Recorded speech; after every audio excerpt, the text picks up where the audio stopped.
MLA medical officer doctor Shankar Naik.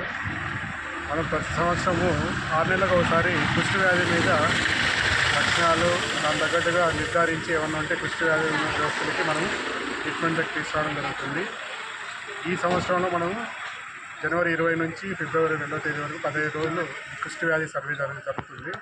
దీంట్లో ప్రతి ఒక్కరిని ఆడవాళ్ళకి కానీ మగవాళ్ళకి కానీ ఏదన్నా కుష్టి వ్యాధి లక్షణాలు మచ్చలు కానీ, స్పర్శ లేని మచ్చలు కానీ, లేకపోతే నరాలు ఇది ఇవ్వడం కానీ, అంగవైకల్యం కానీ, లేకపోతే ఇంకా వేరే సమస్యలు ఉన్న వాళ్ళు గుర్తించి వెంటనే వాళ్ళని చికిత్స అందేటట్లు కుష్టి వ్యాధి నివారణ చర్యలో భాగంగా ఈ సర్వే జరుగుతుంది. ఈ 15 రోజులు ఈ సర్వే ప్రతి ఒక్క గ్రామంలో అందరికీ ఈ సర్వే జరుగుతుంది. మండలంలో ప్రజెంట్ 6 మంది కుష్టి వ్యాధి రోగులు ఉన్నారు. వాళ్ళందరికీ ట్రీట్మెంట్ నడుస్తుంది. అందరూ బాగున్నారు. ఒకరికి ఇంకా ట్రీట్మెంట్ నడుస్తుంది. మిగతా వాళ్ళు ఎవరైనా